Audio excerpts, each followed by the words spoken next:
I'm washing my hair anyways. Have you had any discussions since? No, all is quiet. Well, I mean, they made the announcement yesterday in German.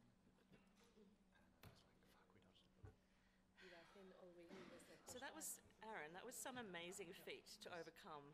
Oh, I positioned it as Facebook is coming in. not only did I get here at all, but I got here 2 hours before the panel started. I got into the shower, I had a sandwich. It's crazy. It's incredible. A bureaucracy somewhere works.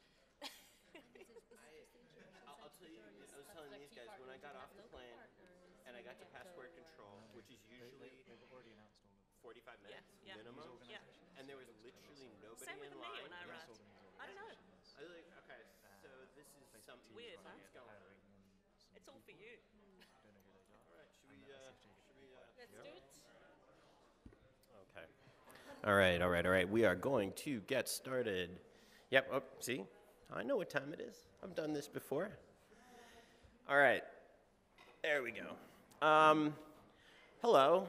I'm Aron Pilhofer. I am the James B. Steele Chair of Journalism Innovation at Temple University. And this panel is something that, the topic of this panel is something that I've been doing a lot of thinking about, and the folks to my left, who I'll introduce in a moment, have been doing a lot of thinking about, having spent a lot of years in big traditional news organizations, trying to do innovative things, particularly around tools and technology.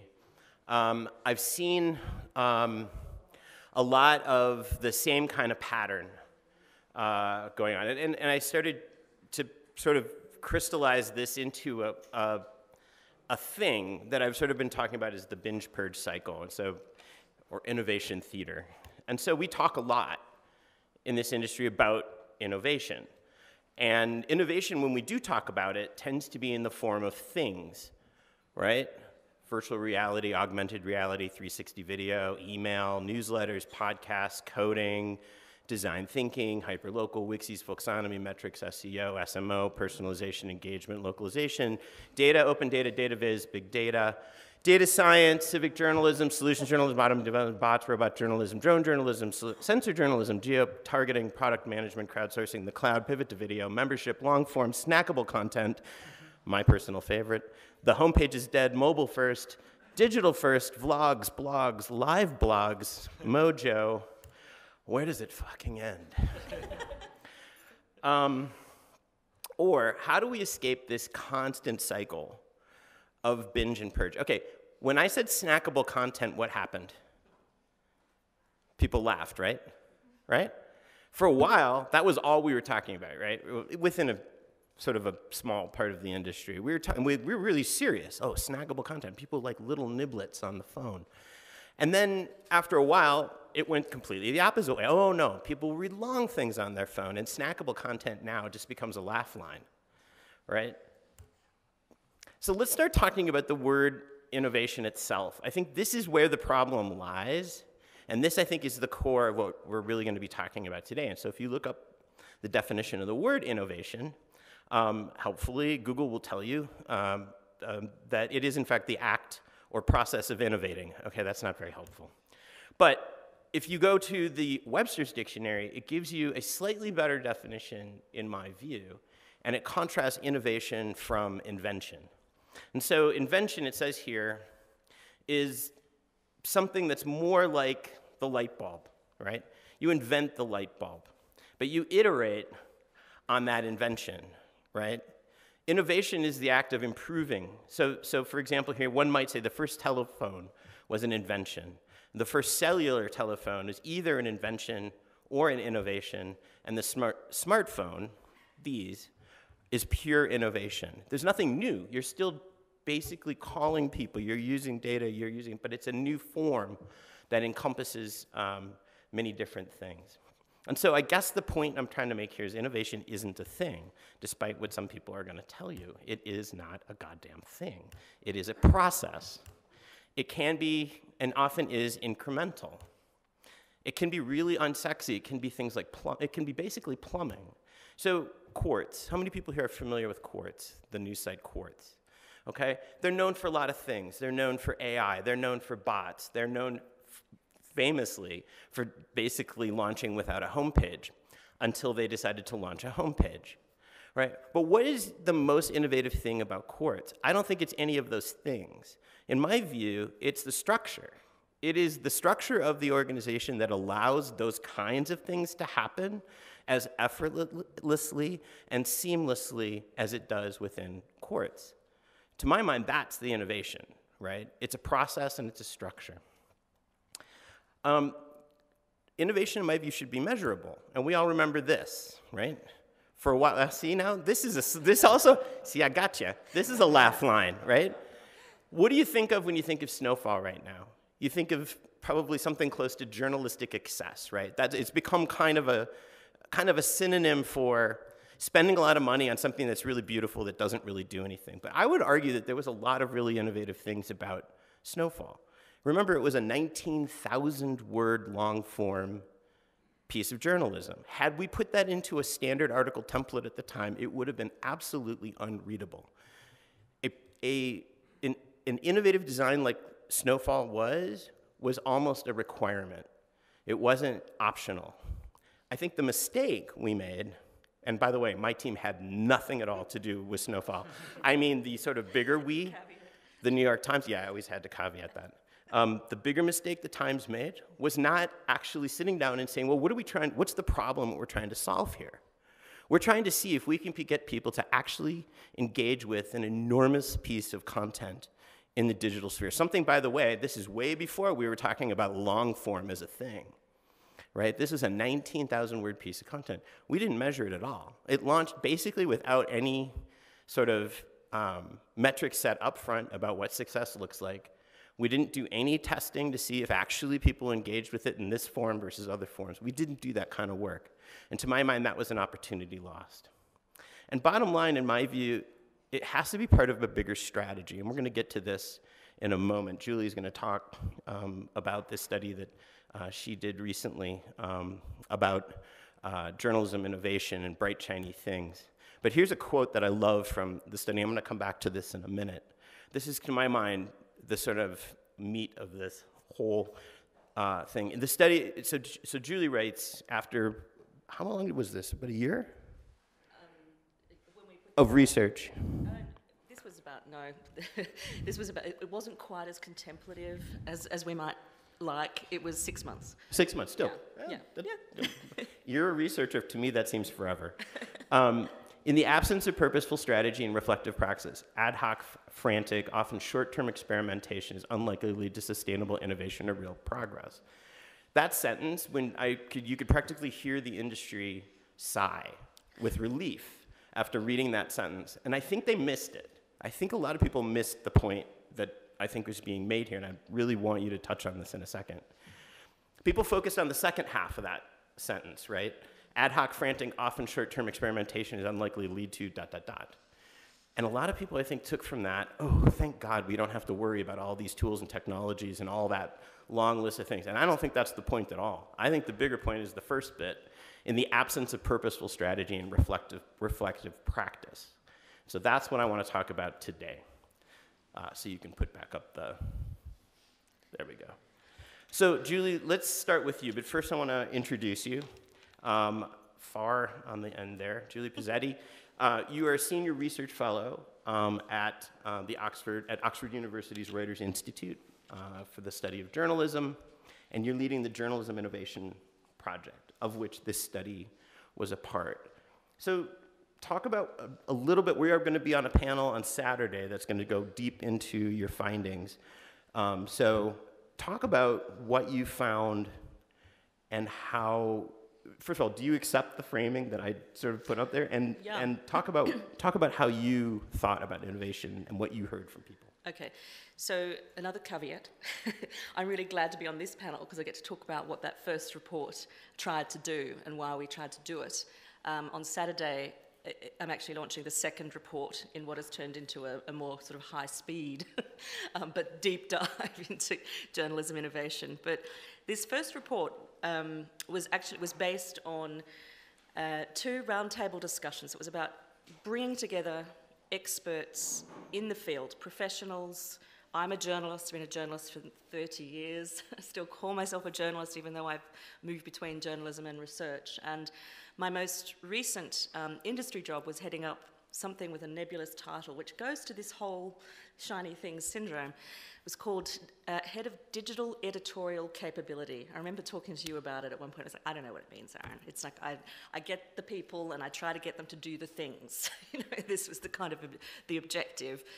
So I brought from that particular job after years before looking at the intersection of journalism and social media and digital transformation, and watching over time at a very close-up level at Fairfax Media in Australia, the fatigue, the anxiety, the depression that was being caused, I don't think it was being caused by the digital transformation in and of itself and the exciting, still, despite everything that we know about the platform-related upheaval and you know, toxic communities online and so on, this capacity to do extraordinary, collaborative, community-engaged work that has ultimately, I think, been the most purposeful goal, you know, of this whole process. So how we go about doing that is still really important. Anyway, so with collaboration in mind and also an opportunity to pull together a lot of people with a lot of experience who have in various ways tried to enact transformation around digital in their news organisations together, to offer insights in a collaborative way to try and tackle this problem. And we sat around 2 tables at 2 different events in Lisbon in June last year. Aron was there. Several other people in the room may have been there as well at these events.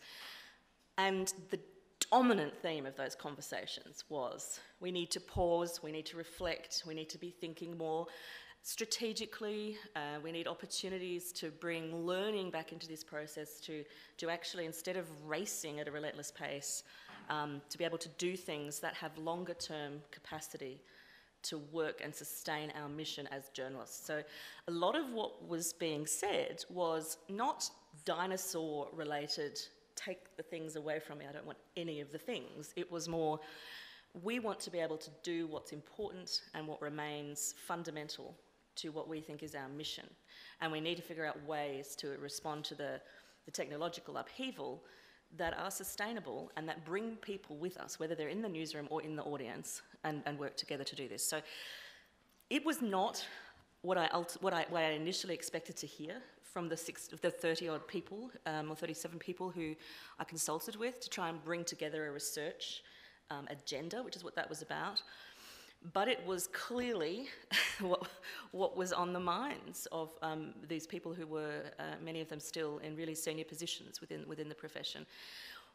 When we published this report, it was called, really long title, The Least Innovative Approach, Non-SEO related approach to writing a title for a report. But in summary, you know, how do you combat shiny things syndrome, step away from the shiny things and kind of work towards a more sustainable way of doing innovation? And we got quite a bit of backlash mixed with extraordinary expressions of relief and appreciation. And, you know, and they ranged from people who were on the front line of, you know, social desks right through to academics from the communication side who were never been practitioners, who were all kind of fascinated by this. So that research agenda was actually about bringing together in a collaborative way people across the profession to pull down the barriers of competition and start thinking really carefully and creatively about how we bring together a set of maybe indicators or principles to help guide this. And that's what that first report was about, which sounds very boring, but it was actually full of exciting It's quotes. an amazing report. If you have not read it, I cannot recommend it highly enough. It was really eye-opening. Thank you. So let me bring in my other 2 panelists here. To Julie's right, Adam Thomas, a frequent visitor here, probably known to many of you. He heads the European Journalism Center, formerly Chief Product Officer at Storyful. Adam, you've had an interesting background. You're now sort of in the journalism innovation space, but coming from roles that were, you know, very much on the sort of what we might think about as the business side. So really interesting. Thanks for being here. And to Adam's right is Aine Kerr, who's the co-founder, COO of Kinzen, also Storyful, formerly of Storyful. This was not intentional. They're just amazing people, and they both have a lot to say on this subject. So let's quickly just sort of responding to sort of what Julie's talking about and sort of the framing of this. Maybe start with you, Anya. Why do we keep doing this as an industry? Why do we keep grabbing a hold of this thing, building it up to the point of setting these impossible standards for it? Oh my God, AR is going to save journalism. Blockchain is going to save journalism. And then inevitably, when these things don't do that, why do we then just reject them and throw them into the heap and they become a laugh line at a conference like this? Why do we keep doing this? Maybe let's go down the table, starting with you, Anya. Yeah, I agree. The pendulum swings of going from total ecstasy about the new hot toy down to then the moments of despair and desperation. I think that pendulum swing happens because, very simply, the loss of revenue for this industry through the decades and the desperation to find alternative streams that are going to help with engagement, loyalty, and ultimately build new streams of revenue. So I think that pendulum swing has come from a sense of desperation. And amid that, we just have not, I think, had enough collaboration as an industry. So there's been lots of good ideas and initiatives, but we go down into our own silos and don't come out the other side with the learnings to share with others so we don't repeat these mistakes. But it often strikes me, and Julie nailed it there for me when she talked about doing things that are fundamental to your mission. And I think that's where all of us have probably been guilty at times of not stepping back and trying to diagnose the problem that we're trying to solve. So number one, saying, what are people dissatisfied about? What is the problem that I am trying to fix? And only when you understand the point of dissatisfaction do you build a vision and process around it. And then secondly, when you do have that vision, as Jeff Bezos once said, you be stubborn on that vision, but you be flexible on the details. And thirdly, details, you know, your practices, your policies, your principles. It's having a process. And for us in Kinzen, we tried to, in the midst of a lot of noise 18 months ago, I was Storyful, as Aron mentioned. I went to Facebook for nearly 2 years, so I've come back again to startup industry. And for us, it was back to that. Let's define the problem and understand it. And let's build from the outside in. And we were very fortunate that we didn't have the agenda of advertisers, third-party organizations to worry about it first. We said to ourselves, we are going to solve for people in this moment of misinformation and mistrust and manipulation. How can we connect people with quality news and information that is going to help them feel informed and empowered and better understand the world around them? And that meant, very simply, for months and months and months, having a user-centric approach and going out into the industry and every day talking to people, doing focus groups, doing surveys, doing one-to-ones, mocking up prototypes, and absolutely nailing that point of dissatisfaction. And only when we were content with that did we start to build a product around it. And for us, when we come back all the time, we're conscious sometimes day to day, we've this feature idea, that feature idea, and I can see how other companies fall into that trap. And what we try to hold ourselves accountable on is this idea of coming back all the time to our personas. Who are the two personas that we're trying to solve for? And when we have these batshit crazy ideas, we go to this matrix and we say to each other, okay, how hard would that be to do as a technical team? Is it 3 very hard? Is it a 2 medium? Is it 1? It's easy enough. And then we say to each other as a team, okay, how impactful is that going to be for persona number 1 or persona number 2, knowing everything we know about them? And it could be a 3, yeah, super impactful, 2, maybe 1, not at all. And from there we can actually see what are our big bets, our big investments that we need to double down on, but equally what are the things we drop. Nice idea, but not right for this moment. It doesn't solve the D, the dissatisfaction. And by doing that, we can very week to week, month to month see these are our quick wins and these are our big bets. And I think it's having that discipline around a process, being stubborn on that vision, but absolutely knowing what it is you're trying to solve for. I think I will follow up and maybe riff on some of those ideas by just talking about the problem and understanding the problem. And I think why an organization like Kinzen is interesting in doing it in the right way is because they understand the problem to be complex. So when I think about problems, I think about ordinary problems, which is like, what's the best way to put water in a kind of receptacle that I can carry around with a lid so it doesn't spill everywhere? And then you have something called wicked problems, which is how do you provide drinkable water and sanitation to a city the size of Perugia that's built on a hill and all of this kind of other crazy stuff? That's a wicked problem. And I think the successful innovators in our field are thinking about the wicked problem that they have to solve, which is a multifaceted problem that is very, very difficult. It needs extensive mapping before you can understand how you should make an intervention. And in fact, you can't even begin solving it till you start solving it. You actually don't understand the scope and extent of the problem until you've moved through it. And Heather Chaplin writes amazingly on why journalism has a design problem. And that design problem is understanding the problem of journalism as needing to build a feature to fix a thing rather than building an entirely new product or an entirely new way of thinking about the field. So this ordinary problems versus wicked problems, I think, is at the core of why we're not able to sustain. And I think it's why certain businesses or the organizations that I've been part of or been close to who've done really well in this space have always understood that. So to give a concrete example, Storyful, Mark always understood that entire ecosystem in terms of, so Storyful was a social media news agency, understood that ecosystem of all the different things that had to be changed, understood that he needed to innovate on the sourcing of material, he needed to innovate in the type of content, he needed to innovate in the delivery of that content, and also that to sell that into news organizations was also complex. You needed the buy-in from editorial, you needed the buy-in from technology, you needed the buy-in from the salespeople, and he has a brain that's able to cope with all of that type of stuff and formulate a strategy that would move through. And there are very few people that can do it. And I think the trouble is a lot of our innovation comes from picking up the lean startup as a book and going, that's it. And the lean startup and other approaches like that are really good at commercial, for-profit things that solve very singular problems. And they're a great way of approaching it. But when you're in the situation that journalism is in, where we have lost the attention of readers, we've lost the revenue that came from those readers, we're not the best at producing content that engages people, we don't have data anymore, we don't have a monopoly on distribution, this makes that whole problem a lot more complicated. So the problem, just to go back to the wicked problem, what is the wicked problem of journalism? It's just the complexity of it. It's the fact that it's not understood. I mean, when you put the business threats that come at journalism that I've just described, but you also then put that against society, and you look at the pressures that are coming from government, you look at the divisions in society, that's what we're facing. It's all of those things all together. Right. And there are certain people certain organizations who are at the eye of that storm.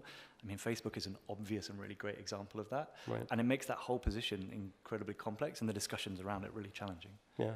I mean, to your point, it's all Facebook's fault, as we all know, right? That's exactly what I said. Julie, what are your thoughts? Why do we keep doing this? Well, I think it does come back to mission. I think we got so distracted in the race to try and survive, thinking that what we were doing was just trying to pursue a business survival strategy, when in actual fact, journalism as a service, and I know I'm going to sound very kind of... Own it. It's fine. Own it. You know, altruistic, right? But journalism, as I've seen now more than I have in my 30-year career, has the most fundamental role to play in ensuring that public interest information that is accurate, that is reliable, is able to be surfaced. And so I go back to that idea that we needed to reconnect with what our mission was. That doesn't mean throwing out technology at all. It means instead of being led by it and chasing every new app and every new tool to the point that suddenly, dare I say it, you're pivoting 365 days a year, you're actually doing some similar things to what Aine said, which is to get back to, why am I doing this? I'm doing this, and let me just say that this next report that I'm releasing on Saturday involved me spending a month with newsrooms in the Philippines, in India, and in South Africa in the lead up to elections to specifically examine how they are responding to external threats, and the disinformation crisis is one of those, along with all of the other threats that we face. So we've been fixed in the West on the business model crisis. In the rest of the world, and we're now seeing this slip over into the West, and the march of fascism in Europe, for example, Brexit, Trump, we could go on. We're now seeing the global south, so with those countries where they've had to be up against it for years and years, facing extraordinary press freedom threats, where state trolling and journalism safety issues that result in murder and so on, that is their lived daily experience. So I wanted to know what innovation looks like under that microscope. And so the first report flagged these two things, like what the unintended consequences of innovation, and learning to actually respond to external threats in innovative ways. That has to be one of the things we focus on. And there's this existential crisis facing journalism that goes way beyond business models and audience data. So that's what I think we need to get back to. So that's my impassioned 20 cents worth. So Aine, you're in an interesting place because you're launching a new product that you're starting literally from zero, trying in a fairly crowded space as well. What it sounds like, the way you talk about Kinzen and trying to build up that product, how you think about what to do, what not to do, what are you there to do? Do you think that kind of thinking can and should be brought into newsrooms? Is that part of the problem? Yeah, and just for a little bit of context, Kinzen, we consider ourselves a technology company that's trying to connect, help people engage with quality content, quality journalism that will inform them, empower them. And we're doing that by building a suite of personal news products, the first of which is in iOS. We just launched the first version of it. Next month, we launch our personalized newsletters for publishers. And we're using what we call purposeful personalization. So on the one hand, you have human curation. I'm going to add that to my list. Sorry. Sorry, yeah, bingo. Sorry, say purposeful personalization. Purposeful personalization. Got it. On the one hand, you have this human curation, you've got user feedback, and on the other hand, machine learning. You can add that to your bingo card. But genuinely machine learning that is based on data science and the feedback we're getting from users. So a suite of personal news products.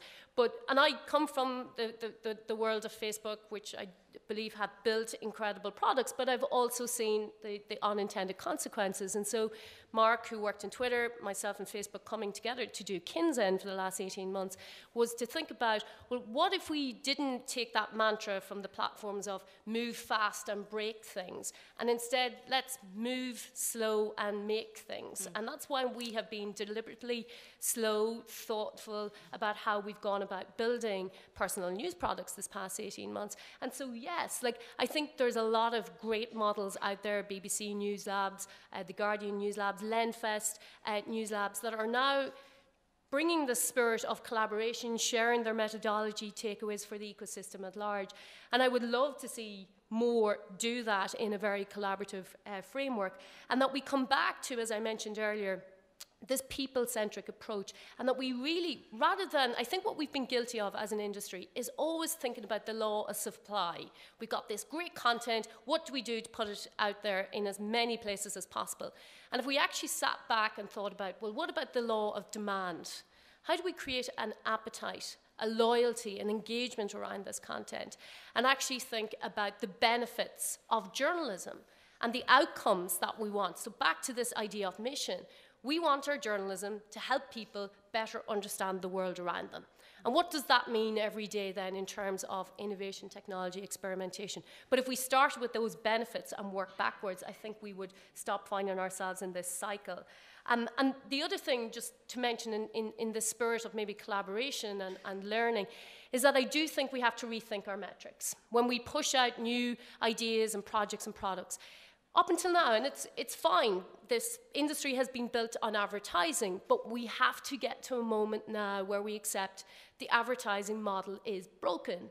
And if we're going to have these new ideas and methodologies, well, let's find a new model to match.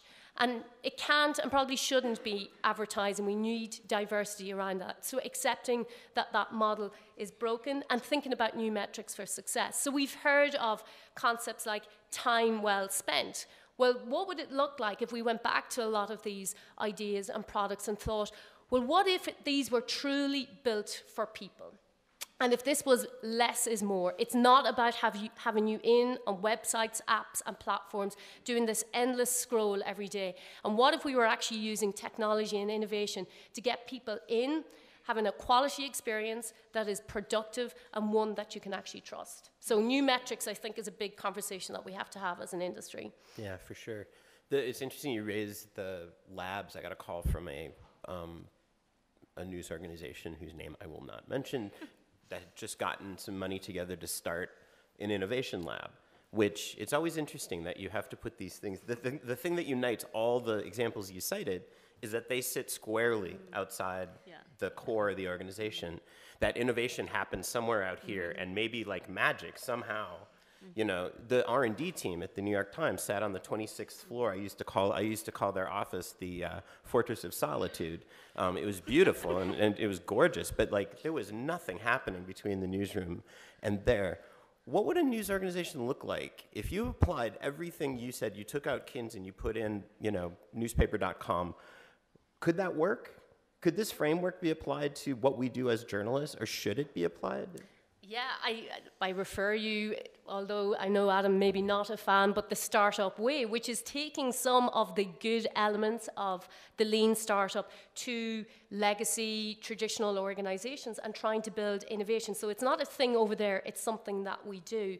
And rather than having these very set quarterly reports, metrics that we have to hit around revenue numbers, instead that you have tangible month-to-month milestones that you're trying to achieve on the product to unlock more resources in the newsroom, to unlock more budgets. And that's probably, again, been a failing of our industry, is that we have not tried to define what those milestones look like. So for me, yes, it should be absolutely core and central to how we operate in newsrooms, but where we know, right, this is still fundamental to the mission, the day-to-day, this is going to help. It's like, I think we almost have to come back and think about hub and spokes of it. Our newsroom, our company is building this. This is what is core to what we do, and we have these different strands, these different product lines, these different experiments and innovations that are going to enhance that core. And I think that's probably the little bit of job of work each and every one of us have to do when it comes back to how do we build this in, and then set accountable milestones, metrics against it, so that it actually does have momentum and support in a newsroom. And none of that sort of thing happens in a newsroom right now. Adam, you are not a fan of the lean startup, but let's not litigate that here. Let's talk more broadly, though, about culture, about newsroom culture. And, you know, we all can sit up here and talk about how this needs to happen and that needs to happen. But the truth of the matter is most journalists are doing exactly today what they did 5 years ago, 10 years ago. That is their job. When we talk about journalism as service, what are you there to do? What is your mission? These are things that are never discussed out loud. You're starting to do a lot of that kind of work actually through EJC. You're starting to move EJC in a very, I think, interesting direction. A, can you talk a little bit about that? And B, can you talk about how we can start attacking the culture problem?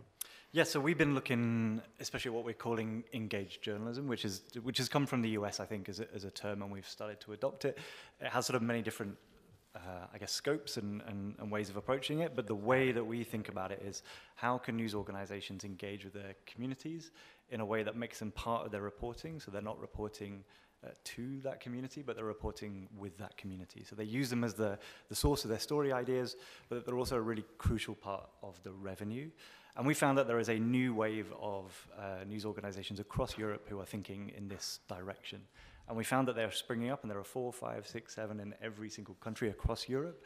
And they're currently operating in silos and working their own way forward. And we built the accelerator to start bringing them together. So if you go to engagedjournalism.com, we have a database now of 120 of these different types of organizations, I think it is. We've got all of their business models on there. They've got the different ways of working, but they all have this unifying thing, which is that they are putting the readers at the heart of what they do. And they're not even calling them readers, really. They feel like they're an integral part of the newsroom. And this comes back to your earlier thing of like, you know, how do we, you know, if culture, let's say innovation needs to be a culture and it needs to permeate the entire organization rather than sitting in a lab. Newsrooms were built as silos. You know, the structure of the buildings is often as a silo. There was the church and the state of the commercial side and the editorial side, and it was a design feature, not a bug, to put those things completely separate to make sure that they weren't contaminated. The trouble is the game has changed, and I think a lot of newsrooms struggle to break down that barrier. And what I find from the engaged journalism side is that they're basically just thinking totally new about that. So you're seeing new job titles spring up. You're seeing just unconventional things that allow them to think differently, and they do away with a lot of that legacy thinking. Yeah, I think that's absolutely right. And one of the things that, actually Jeff Jarvis, who's sitting here up front, we've been bitching about too, we're actually going to do something about, is trying to figure out ways to constructively start to knock that wall down. I mean, you never want to be doing journalism, on behalf of advertisers. You never want to do that. But I do think there is a way, a constructive way, to bring that into the newsroom. And by the way, going back to Quartz, there's an example. Zach Seward, who is an editorial employee, runs the product team and the technology team, and is in charge of ads and ad innovations. And not surprisingly, Quartz is one of the most innovative companies on the planet when it comes to ad product. It can be done, and it can be done in ways that doesn't in any way, shape, or form harm your journalism. Julie, are journalists, and don't get mad at me at this question, anybody in this room. Culture comes from, it's an aggregation of individuals, and journalists tend to be pretty skeptical, one might say cynical. Skeptical, tribal, cynical. There's a theory called paradigm repair, which always comes back to me when I'm studying and being in newsrooms and being a journalist. And this is one of the problems I think we've had with the kind of binge and purge cycle, or the innovation fatigue that we're talking about here, that organisations trying to transform and not bringing the journalists with them. Journalism organisations are not bringing the journalists with them. Yeah. And again, back to what I'm going to talk about more on Saturday, but the 3 organisations I was with were startup-minded, but mission-centric. It was about this core mission of journalism. And so you do get this lovely combination of factors. And what I saw there in each of those, and what I rarely see in Western newsroom contexts, and I want to see more of, apart from your correspondents and places that are doing kind of interesting and exciting things that are purposeful, what I saw there was a willingness of the journalists themselves to invest in this mission. So whatever it was that they were trying, technologically led or otherwise, to help sustain the business, they were absolutely invested in. Yeah. And I think that the paradigm repair thing is about putting up the walls to keep the people out. And when somebody breaks through a little bit, you put them up again. You keep the people out. And we need to obviously break those walls down internally within news organisations.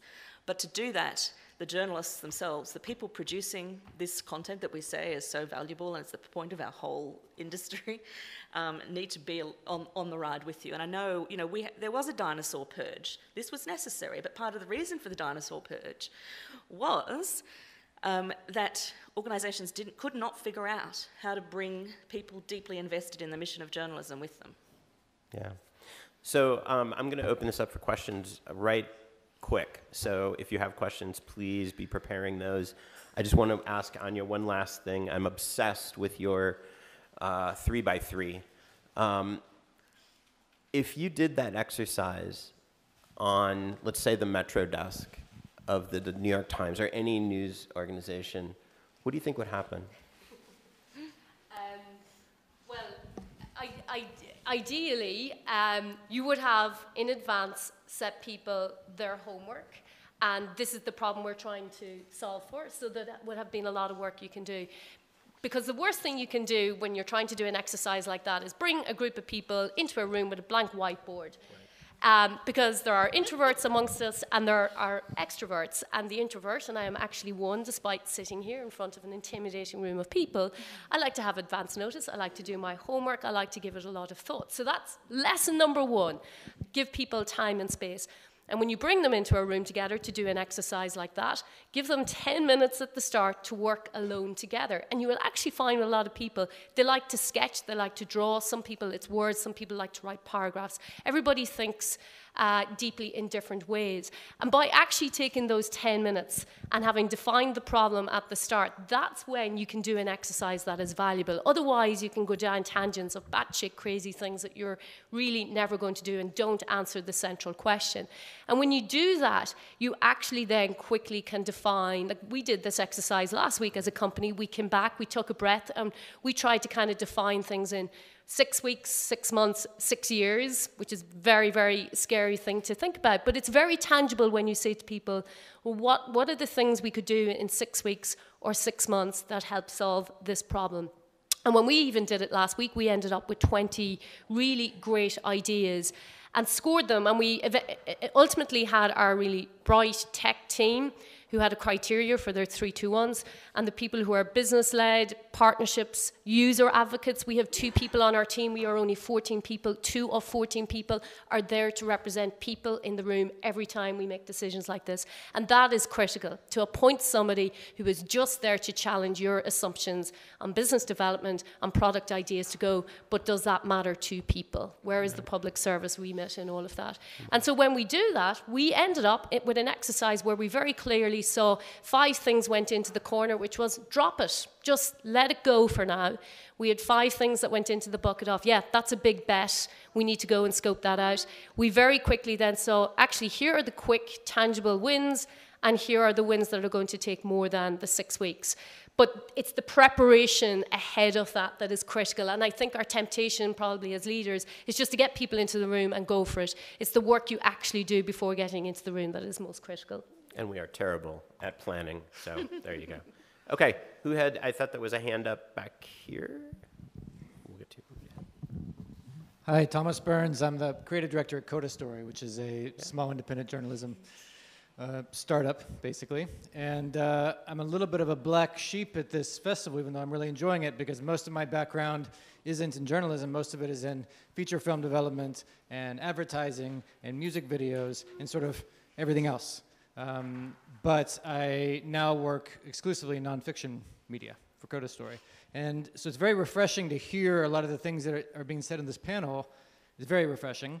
And you asked earlier, what is this wicked problem that journalism has? And from a content standpoint, like my whole job is about producing content.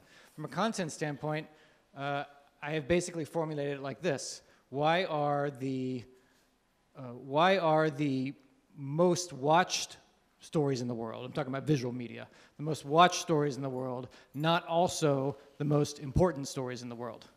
So why do superhero feature films and Audi car commercials and music videos have so much more viewership than our content does? I mean, the people in this room, people at this festival, are some of the best story researchers in the world, some of the better than anyone at accessing these stories, better than anybody at identifying why these stories are important.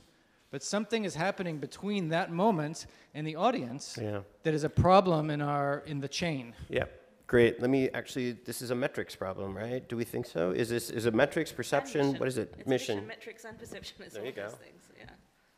Sorry, I'll let you continue. No, you're the panel.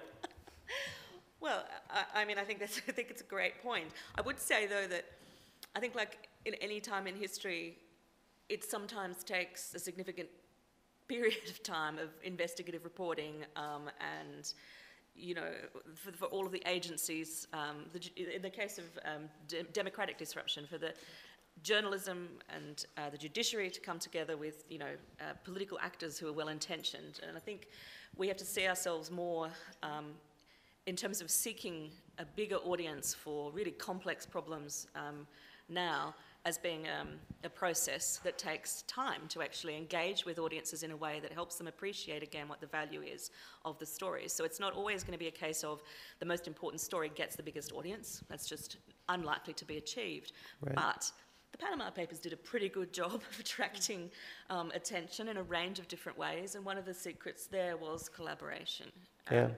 So I think, and that comes back to understand, you know, that was this collaboration, audience engagement, these are really the most important innovations of our time, I think. And they're enabled by technology. The problem arises when we chase mindlessly after it. But I think one of the ways we do this, and I love what Coda Story does, is to, and your focus on disinformation, for example, is incredibly innovative and thought-provoking. But we need to figure out ways to bring the audience with us that are creative and purposeful, but also on mission. And I think collaborating with people who are from film and other forms of storytelling and seeing ourselves and embracing that storytelling identity is part of that. And that's quite innovative in some sectors of journalism. Jeff?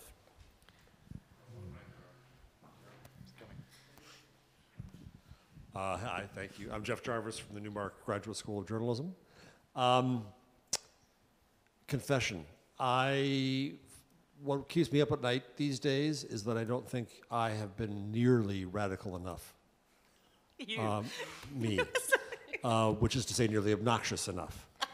I'm sharing a panel tomorrow on the dangers of the story as a form.